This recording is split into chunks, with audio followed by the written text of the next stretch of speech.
एक बुद्धिमान सेठ और एक गरीब नौकर। बुद्धिमान सेठ। बहुत पुरानी बात है। एक नगर था, बादलपुर। उसमें एक मजदूर रहता था जिसका नाम था किशन। उस नगर के चारों तरफ पहाड़ और जंगल फैले हुए थे।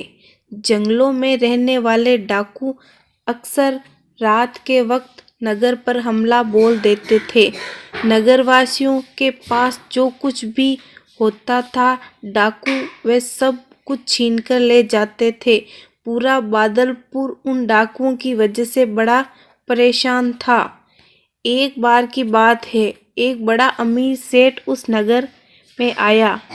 उस समय रात काफ़ी हो चुकी थी, इसलिए उसने आगे जाना मुनासिब नहीं समझा। तभी उसकी नज़र एक घर के दरवाजे पर पड़ी तो उसने उसे खटखटाया। दरवाज़ा मजदूर किशन ने खोला तो सेठ ने कहा, भाई मुझे इससे आगे वाले नगर में जाना है, लेकिन इस समय रात बहुत ज़्यादा हो चुकी है। क्या तुम मुझे अपने घर में एक रात के लिए रोकने की जगह दे सकते हो? किशन बड़ा दयालु और सज्जन व्यक्ति था। उसने अपने घर आए मेहमान का स्वागत किया और कहने लगा, क्यों नहीं, अंदर आ जाइए।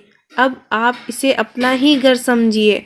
आप यहाँ आराम से रात गुजार सकते हैं। घर में रूखा सूखा जैसा भी खाना बना हुआ था, किशन ने ले जाकर उनके सामने रख दिया और इसके बाद उसने उसका सोने का इंतज़ाम कर दिया। आधी रात के वक्त अचानक शोरगुल की आवाज़ सुनकर सेठ जी की आंखें खुल गई। उसने देखा कि वह किशन अपने हाथों में एक पोटली दबाए इस कोने से उस कोने बेचैनी के साथ चक्कर लगा रहा है। उसे इस तरह चक्कर काटते देख सेठ की समझ में कुछ भी नहीं आया और बड़ी उत्सुकतावश उस किशन से पूछा, क्यों भाई, क्या बात हो गई?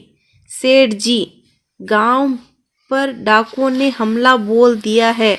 मैंने बड़ी मेहनत से कुछ रुपए बचाकर रखे थे कि कन्या की शादी के वक्त काम आएंगे, लेकिन अब मुझे डर लग रहा है कि कहीं ये रुपए मुझसे डाकू छीन कर न ले जाए। अब आप ही कोई उपाय बताइए कि मुझे क्या करना चाहिए, किशन ने सेठ जी से कहा। सेठ जी ने पहले तो कुछ सोचने लगे, फिर वे बोले, अरे इसमें इतना परेशान होने वाली कौन सी बात है। जल्दी से सामने से एक गड्ढा खोदकर अपने धन की पोटली उसमें छिपा दो। किशन ने सेठ जी का सुझाव मानकर तुरंत एक गड्ढा खोदकर उसमें धन की पोटली छिपा दी। कुछ देर पश्चात ही 7-8 डाकुओं का दल मजदूर के घर में घुस आया। उनका सरदार दहाड़ते हुए बोला, अपनी जान की सलामती चाहते हो तो सारा धन मेरे हवाले कर दो, वरना सब अपनी अपनी जान से हाथ धो बैठोगे।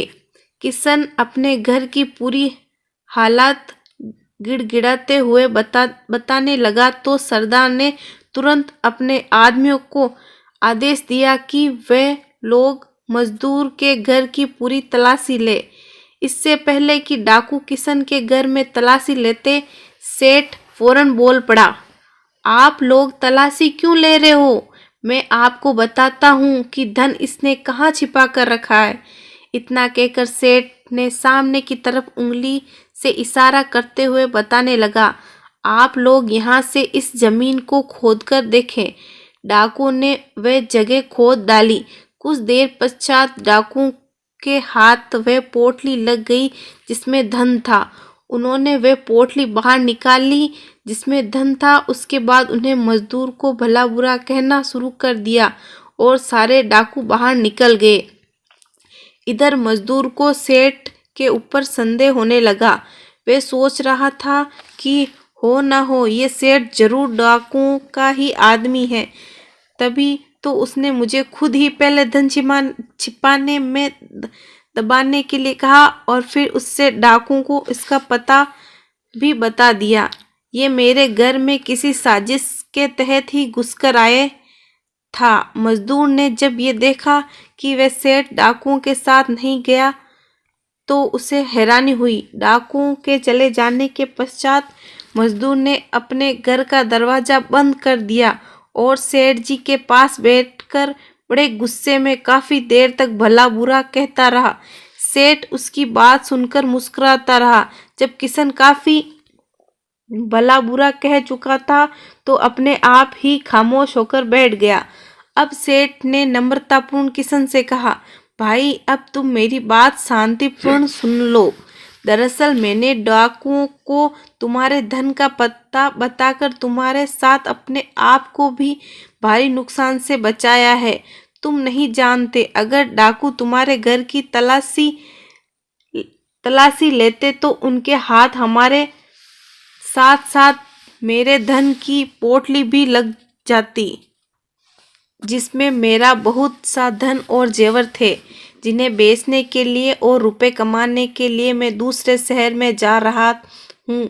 मैंने डाकुओं को तुम्हारी पोटली का पता बताकर उनका ध्यान उस तरफ लगा दिया और उन लोगों को तुम्हारे घर की तलाशी लेने से रोक दिया। इतना कहकर सेठ ने अपनी पोटली निकाली और उसमें से काफ़ी सारा धन किशन को दे दिया और फिर कहने लगे, ये सारा धन तुम्हारा है जो डाकू ले गए, साथ ही कुछ गहने हैं जो तुम्हारी बेटी के लिए मेरी तरफ से शादी में चढ़ा देना। अब तुम उसकी शादी बड़े धूमधाम से करना। ये सब देखकर किशन के आश्चर्य का ठिकाना नहीं रहा। वे सोच रहा था कि सेठ ने कितनी बुद्धिमानी का कार्य किया है। प्यारे बच्चों, हमें इस कहानी से ये शिक्षा मिलती है कि हमें किसी भी संकट के समय घबराना नहीं चाहिए, बल्कि बुद्धिमानी से कार्य करना चाहिए। बुद्धिमानी से सारे संकट एक पल में टल जाते हैं।